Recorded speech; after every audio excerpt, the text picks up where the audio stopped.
ನಮಸ್ಕಾರ ವೀಕ್ಷಕರೇ ಸಿಎಂ ಸಿದ್ದರಾಮಯ್ಯ ಅವರು ಒಂದು ಮಹತ್ವದ ಹೇಳಿಕೆಯನ್ನು ನೀಡಿದ್ದಾರೆ. ಭೂಮಿ ಕಾಯ್ದೆಗೆ ಸಂಬಂಧಪಟ್ಟಂತ ಹೇಳಿಕೆ ಆಗಿರೋದ್ರಿಂದ ಸಾಕಷ್ಟು ಮಹತ್ವ ಇದೆ.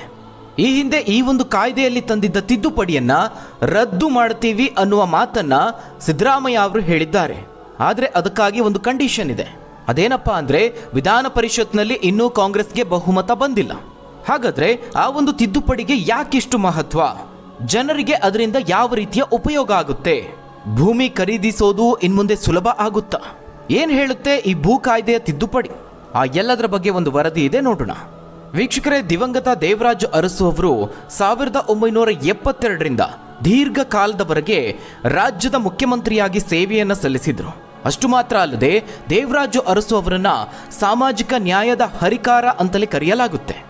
ಅದರಲ್ಲೂ ಹಿಂದುಳಿದ ವರ್ಗಗಳ ಪಾಲಿಗೆ ದೇವರಾಜು ಅರಸು ಅವರ ಕೊಡುಗೆ ಅಪಾರ ಅಂತಲೇ ಹೇಳಬಹುದು.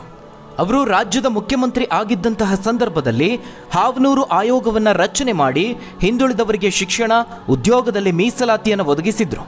ಆದರೆ ಆ ಸಂದರ್ಭದಲ್ಲಿ ಈ ಒಂದು ಆಯೋಗಕ್ಕೆ ಭಾರಿ ವಿರೋಧ ಇತ್ತು. ಆದರೆ ಅರಸು ಅವರು ಮುಂದಿಟ್ಟ ಹೆಜ್ಜೆಯನ್ನು ಹಿಂದಿಡ್ಲಿಲ್ಲ. ಎಲ್ಲ ವಿರೋಧಗಳ ನಡುವೆಯೂ ಆ ಒಂದು ಯೋಜನೆಯನ್ನು ಜಾರಿಗೆ ತಂದರು. ಅಂತಹ ದಿಟ್ಟ ರಾಜಕಾರಣಿ ದೇವರಾಜು ಅರಸು ಅವರು.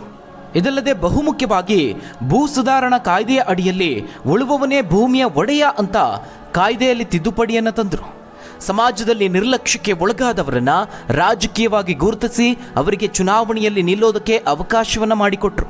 ಅದರಲ್ಲೂ ಅರಸು ಅವರ ಅವಧಿಯಲ್ಲಿ ತಂದಂತಹ ಬದಲಾವಣೆಗಳಲ್ಲಿ ಬಹುಮುಖ್ಯವಾದಂತಹ ಬದಲಾವಣೆ ಅಂತ ಹೇಳಿದ್ರೆ ಅದು ಭೂ ಸುಧಾರಣಾ ಕಾಯ್ದೆಗೆ ತಿದ್ದುಪಡಿಯನ್ನು ತಂದಿದ್ದು. ಅದರಲ್ಲಿ ಪ್ರಮುಖವಾಗಿ ಕೃಷಿಕರು ಮಾತ್ರ ಕೃಷಿ ಭೂಮಿಯನ್ನು ಖರೀದಿ ಮಾಡಬೇಕು ಅನ್ನೋ ಅವಕಾಶವನ್ನು ನೀಡಲಾಯಿತು. ಅದರಲ್ಲಿ ಕೃಷಿ ಭೂಮಿ ಖರೀದಿಗೆ ಆದಾಯ ಮಿತಿಯನ್ನು ಸಹ ಸೇರ್ಪಡೆ ಮಾಡಲಾಗಿತ್ತು. ಅದು 2020ರವರೆಗೂ ಚಾಲ್ತಿಯಲ್ಲಿತ್ತು.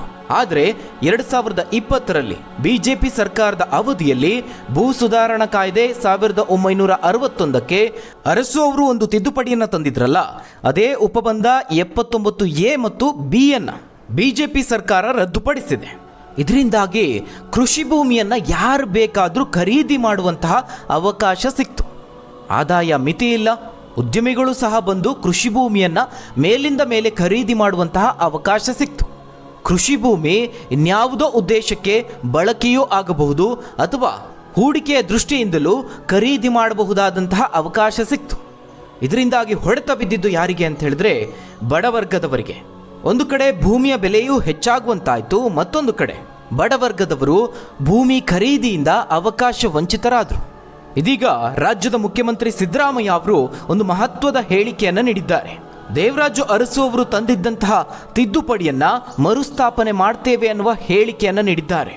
ದೇವರಾಜು ಅರಸು ಅವರ ಜನ್ಮದಿನದ ಕಾರ್ಯಕ್ರಮದಲ್ಲಿ ಇಂತಹದೊಂದು ಶಪಥವನ್ನ ಮಾಡಿದ್ದಾರೆ.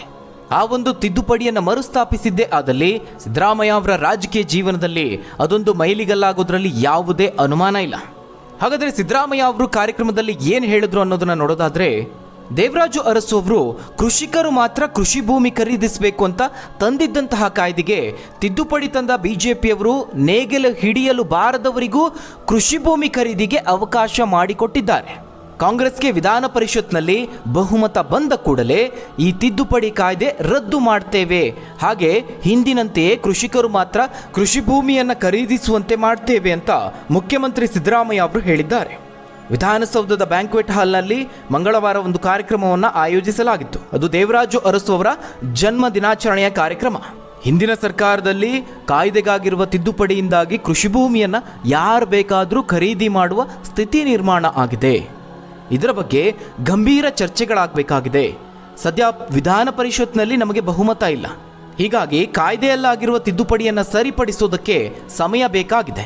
ಮೇಲ್ಮನೆಯಲ್ಲಿ ಬಹುಮತ ಬಂದ ಕೂಡಲೇ ಭೂ ಸುಧಾರಣಾ ಕಾಯ್ದೆಯಲ್ಲಿ ತೆಗೆದುಹಾಕಿರುವಂತಹ 79A ಮತ್ತು B ಕಲಂಗಳನ್ನು ಮರುಸ್ಥಾಪಿಸ್ತೇವೆ ಅಂತ ಸಿದ್ದರಾಮಯ್ಯ ಅವರು ಘೋಷಿಸಿದ್ದಾರೆ.